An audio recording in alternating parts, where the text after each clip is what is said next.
and welcome back to the channel. So what do we have on our desk today? So I'm pretty excited to showcase you one of my interesting sort of purchases.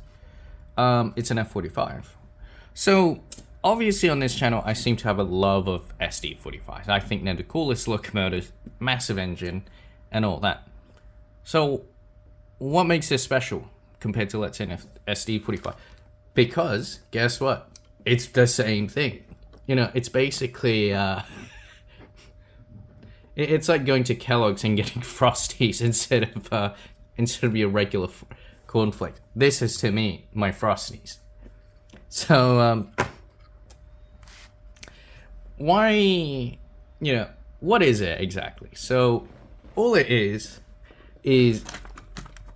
one of these, an SD-45 with a cow body. So from the first glance, you're gonna say, hey, it looks like very similar to that Santa Fe unit, the FP45, and you're very, very correct there. So the F45 was developed basically as a way for Santa Fe to have a nicer looking locomotive, right? I love, you know, having walks and all that, but hey, I'm not Santa Fe. So Santa Fe went up to EMD, said, look, we love what you did for the FP45. Could you do that to a freight locomotive? You know, what's that thing, the SD-45? You got one of those? And they were like, well, yeah, we can definitely do that. And so out comes on the drawing board, you got one of these things. This is an F45. So they went, all right, so we got the full cow body, but it's exactly the same locomotive. Cool. That means you don't have to pay for extra maintenance. You don't have to pay for crew training. All you've got to worry about is, well, being able to access, well, not even access, really. It's the same thing. Or you just bolt a few panels off. Easy to get the crew in, all that. Yeah. So all it is a SD-45 with a cow body. Now, why do we have one in Burlington Northern? Because all I've talked about so far is Santa Fe. So Burlington Northern, or should I say Great Northern at the time, Great Northern said, hey, we live in freezing cold climates. How about we do something for the crew, which is pretty rare. And they were like, all right, how about we get one of those cow bodies, that way they can walk through in winter and all that. And they were like, that's a great idea. It stops our crew from, like, you know, freezing to death on the side while waiting for something to pass. So that was basically where they came up to. They were like, well, we need something for the crew to be able to walk around in and not have, you know, freeze themselves to death. And I'm like, that sounds like a great idea. Let's get a couple of these. So in 1969, Great Northern received a fair few of these. So Great Northern only received 14 of these before they transitioned to Burlington Northern. And then they also got another, what is that, 32? So overall, you're looking at 44 units of the Burlington Northern. So this is quite special because this is one of the last batch. So these came in, what is it, 1971. So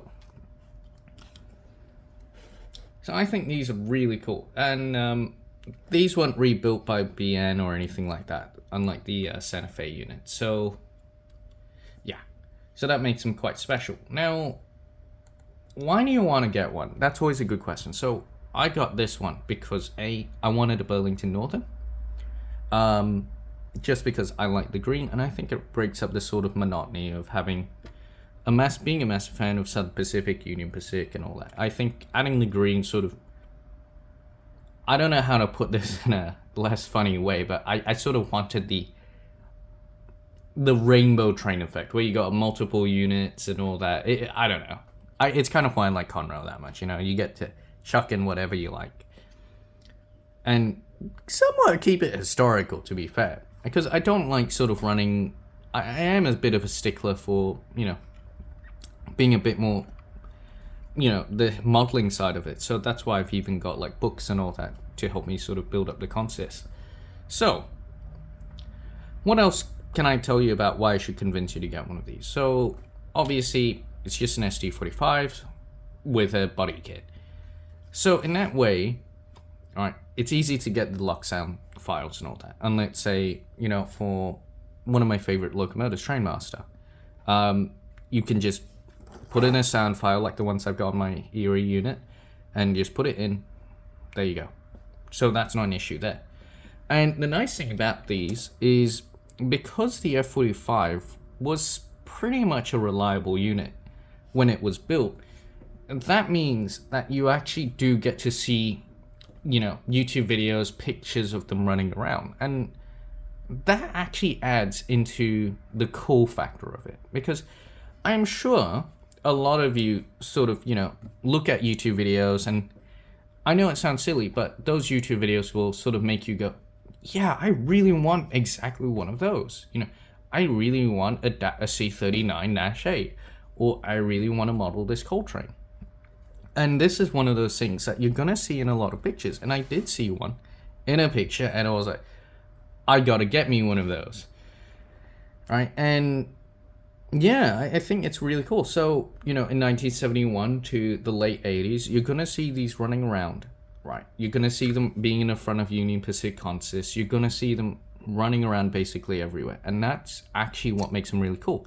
You're not restricted in the sense of other locomotives where, you know, like, I love the big boy, but, you know, it is very much restricted to a certain part of, you know, the United States, where certain other locomotives such as a Challenger, or, you know, you'll see them everywhere, right? And that's what makes this cool, is you can put them anywhere, everywhere, anytime, and it fits, right? It never looks like the odd duck, and that's what makes it really cool. You know, you collect Union Pacific, chuck it in front of it, there you go. You replicated one of the pictures I put in the description. Very, very cool, by the way. And, you know, but realistically, one thing that I am going to also say is, you know, you can run these with EMD units, other SD-45s, tunnel. I don't think I've seen pictures of it with tunnel motors, but, you know, other SD-45s, BNs, looks the part. Now, I've discussed sort of why you should get one, what goes with it, and now let's talk about the detail. Oh, actually, I should also mention what I actually paid for this, because that's always a really good question of, is it worth it? Now, I paid 200 Australian for this, so I will put a bit of a rough trend guide for how much I paid for it, you know, bit of a transition, but I think it's about 120 bucks with DCC, mind you. So it was a great bargain, right? A Athearn Genesis model with DCC, what's not to like? So this one doesn't have sound, so I won't be talking about the sounds, because all it is an SD-45. You can change the horns and all that to fit the exact one, but we won't talk about that. So let's compare it to my regular SD-45, the Erie unit we have here. It's a beautiful one, by the way. So obviously you can see the Erie unit, you can't really see the fans or anything like that.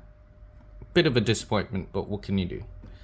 You can kind of see it, but that's up to you and how well you want to, how important that is to you. Now, the other thing is, I will say, is because the way that Athearn did their fans, you can actually see right through, and you'll notice there's like a little blue there. Yeah, that's the decoder chip from what I gather. So obviously exactly the same placement of everything as here. And the only other thing is, this is quite a unique Burlington northern part, which is a Stratolite. So look, I'm no expert on Stratolites, alright? I am not going to claim to be one. But the Stratolite was a special feature of mainly Burlington Northerns, where because they went through Washington so much and Washington required them to use it, they basically went, okay, let's fit them all to the units, let's see how they go. So that is something that does set this apart from, let's say, my other units. I think I've got a GE one with it. It's a one of the wacky U50s. I think I did see a Stradlight on that. So one other thing is, it doesn't work. It's kind of small. I can kind of understand. I will give them a sort of a pass on that one. Now, the other thing is I will mention is, so on the front we have the 2 marker lights.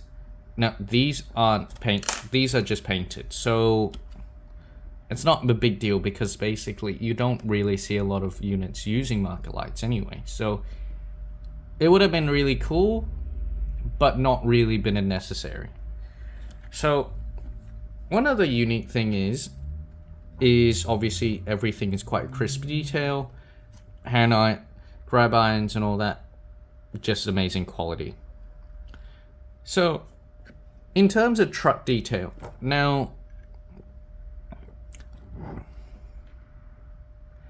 in terms of truck detail, I'd say, you know, they're quite well detailed. You can see all your brake levers and all that.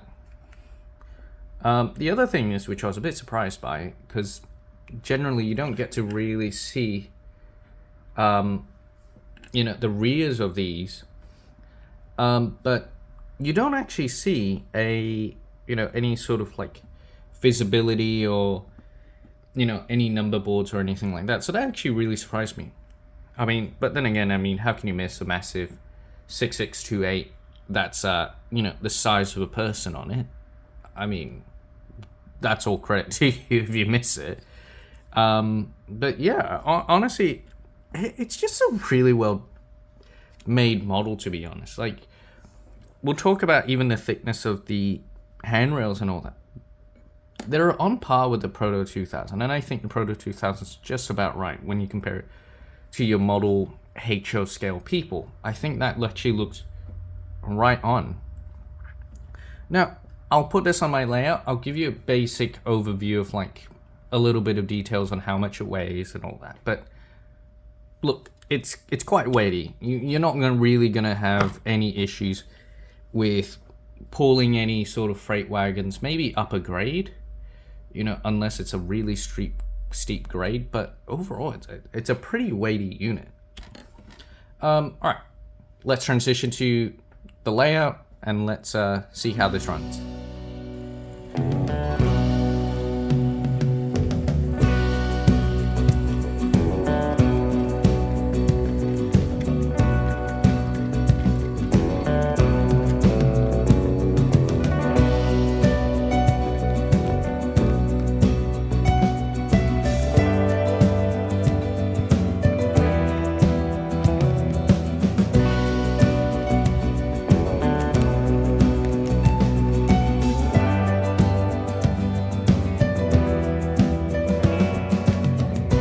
Okay, welcome back to it, and I just wanted to give off and sort of sign off using my conclusion.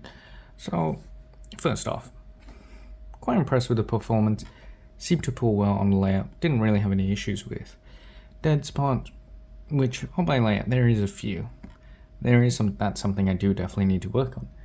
Now, one other thing I will take to mention is, it was a little bit disappointing that this doesn't have functioning class lights, number boards. So the actual number boards aren't illuminated, which, look, do I think would be too hard to fit in? No. One thing that did genuinely surprise me is a Stradlight here does actually work. You can see it in the video of that nighttime shot. I thought it was actually quite nice shot to include, but yeah, it was a bit peculiar actually why they added a Stradlight. Yeah, it makes, you know, a BN locomotive, you know, that extra little bit of fancy. But compared to number boards, yeah, a bit odd personally. But overall, pretty good model.